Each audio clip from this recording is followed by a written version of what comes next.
Nikita Sebenarnya Mirzani di live. Beri dari klarifikasi awal tentang hubungannya. ya, Yang sabar ya gue tuh Kak. gak mau jelekin pasangan gue, Mudah-mudahan bener. cepat Karena selesai dia dengan menjelekin baik. gue duluan. Big hook Kak Nikita. Gue tidak pernah menyuruh dia ke penjara. Karena gue tidak mau ada wartawan yang tahu. Tapi dia memaksa, saksinya itu Kak Fitri, Bang Puji, Dea. Gue bilang, lu ngumpet ya, gue gak mau sampai wartawan ada yang tahu. Kenapa gue menyembunyikan pernikahan nikah sirih gue, ya? Karena gue tidak mau lagi yang namanya mengekspos hubungan pribadi gue dengan pasangan gue, ya. Dan gue sudah bilang itu, gue bilang, maaf kalau gue tidak bisa memposting, tapi kita sudah halal.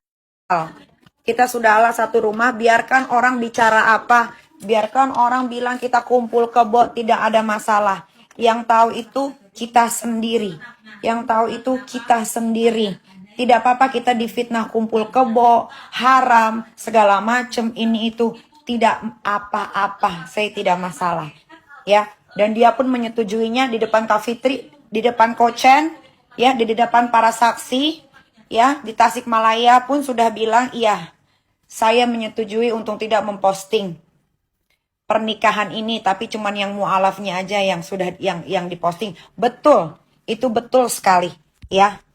Yang saya pertanyakan adalah kita tidak berantem, kita tidak kenapa-napa. Ya, dia takut sama saya karena saya takut, karena dia pikir saya akan pukul dia. Memang betul saya pukul dia. Saya pun ngomong sama Kak Fitri, saya ngomong sama Kochen, Kak, aku tampar Tony, aku lempar dia pakai gelas, dan gelasnya tuh segede gini nih. Gelas kecil yang buat teh mana? Yang kecil banget. Gelasnya tuh sekecil ini, dan itu pun gak akan berasa kalau kena, dan itu pun tidak kena ke muka dia. Kalau di sininya dia ada lebam, itu karena kena setrikaan saat dia mau ngambil barang-barangnya. Saya lempar ke setrikaan dan itu kena, dan itu tidak sengaja, dan saya langsung minta maaf. Ya, gua nggak jahat. Kalau gua jahat, gua nggak akan kasih ATM gua ke dia. Gua nggak jahat. Kenapa gua gampar dia? Karena dia melukai hati gua dengan perkataannya. Gua tidak harus ngomong apa yang dia bicarakan ke gua. Sampai gua sakit hati. Dia pertama kali ngedeketin gua di bulan Agustus, September dia ke Jakarta, dia bilang, dia berjanji sama gua, baby, trust me, I'm different with mantan laki lu yang berdua itu yang brengsek. Gue tidak akan berkata kasar, menyakiti lu, gue tidak akan membuat hidup lu susah. Tapi 1 minggu yang lalu dia keluarkan kata-kata kasar yang buat hati gue sakit. Gue lebih baik ditampar daripada gue disakitin hatinya. Ya, 10 bulan dia hidup di sini. Memang betul dia mantan seorang polisi. Tapi dia cuma transfer gue 3 kali. 20 juta, 20 juta, 20 juta. Jadi 60 juta. Dari 60 juta itu, gue bayarin dia sekolah bola. Kalau kalian lihat Instagramnya, dia ada sekolah bola. Itu gue bayarin setiap bulan 6 juta pakai uang yang dia kirim. Sayang, sepatu bola aku rusak. Gue beliin pakai uang yang dia kasih. Gue tidak pernah makan sepeser pun 20 juta itu. Gue pakai retainer, dia pun mau pakai retainer. Gue bayarin 95 juta. Boleh tanya sama dokter Devia. Retainer dia itu. Dia bilang gue ambil uang dia, sekarang mikir.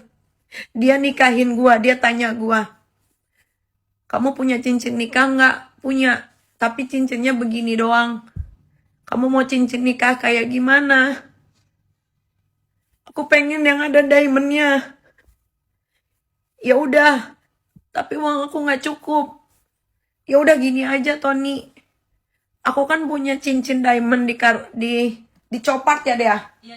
Dicopart, harganya 2,5 miliar. tinggal kurang 900 juta lagi. Karena gue bisa bayar 2 kali saat itu. Ya, karena itu sedang pameran. Terus dia bilang, gue punya uang 700 juta. Gue beliin aja ya, itu sebagai cincin nikah. Gue bilang, iya gak apa-apa. Tapi habis itu dia minta balikin duitnya.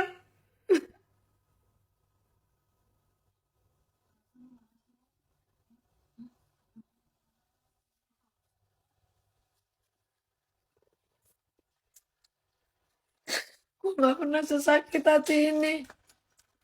Dia pergi dari rumah. Gue cuman bertanya, kenapa lu bawa tas Gucci kesayangan gue? Itu kan kalau gue mau off air, males bawa koper, gue bawa itu. Kenapa lu bawa? Terus kenapa lu bawa barang-barang adik gue? Gue cuma tanya itu, tiba-tiba dia WhatsApp gue.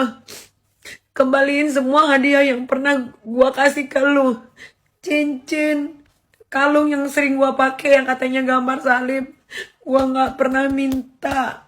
Dia selalu tanya ke gue, kamu mau hadiah ulang tahun apa? Nggak usah baby, nggak usah. Nggak usah beliin apa-apa. Tiba-tiba dia ke Singapura. Dia kasih gue surprise cincin sama kalung sama gelang. Terus tadi pagi dia minta itu kembali. Kalian katain dia omdo. Kalian katain dia nggak punya kerjaan. Gua yang selalu membela. Gua selalu tenangin dia di rumah. Boleh lu tanya Dea. Sini Dea. Sini Dea.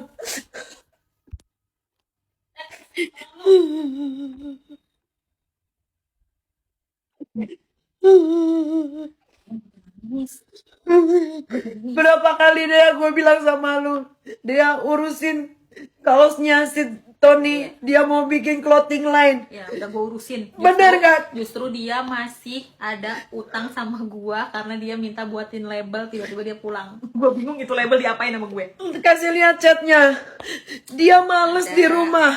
Setiap hari ditanya, baby let's go. Kita cari bahan-bahan yang bagus daripada bikin di Bali. Pasti dimahalin. Di sini banyak banget bahan bagus yang murah-murah. Wait baby, I'm lazy. I wake up in the morning to bring the kids to the school. Padahal kan gue punya supir. Gue punya supir. Dia minta buatin. Nih, ini bukti banyak. Kalau dia mau ngeluarin bukti, gue juga punya bukti banyak. Selama gue di penjara, gue kasih nggak ATM gue ke dia. Iyalah, lu pegangin pakai apa nanti bayarnya? Gue kasih ATM gue ke dia. Dompetnya dia juga dipegang sama dia. Sedompet gue kasih ke dia. Gue nggak pernah nangis di live. Gue nggak ada salah, dia pergi, dia ambil barang gue cuma minta tas gue sama kembalikan itu jaket adik gue dan bracelet. Gue memang bilang di dalam bus di Jogja, gue bilang karena gue pakai gelang banyak saat itu. Gue pakai gelang Cartier, gue pakai gelang Hermes, gue pakai gelang dari Kak Amel yang Cartier juga yang warna hitam yang tadi dia tunjukin. Gue bilang, baby, you can use this because gue terlalu banyak nih gelangnya. Bukan berarti gue kasih dia. Waktu gue di penjara, anak gue mau nonton Ronaldo. Kalau emang dia sayang sama anak gue, kenapa dia minta uangnya sama gue? Gilbert semua yang ngurus tuh. Gilbert semua yang ngurus. Gue habis berapa ratus juta. Gue tahu itu untuk anak gue. Tapi kenapa kita nggak 50-50? Kenapa kita nggak 50-50? Semua gue di penjara aja gue keluar uang banyak. Dia cuma mau using gue supaya dia terkenal di Asia. Karena dia mau bikin clothing line. Dan gue bilang sama dia, baby, let's take a seat together. What do you want? I can helping you. Because gue punya banyak followers. Jadi kalau lu ya mau bikin t-shirt 1000 t-shirt pun bisa laku sama gue dalam 1 minggu. Dari tahun lalu sampai tahun ini itu nggak jadi-jadi.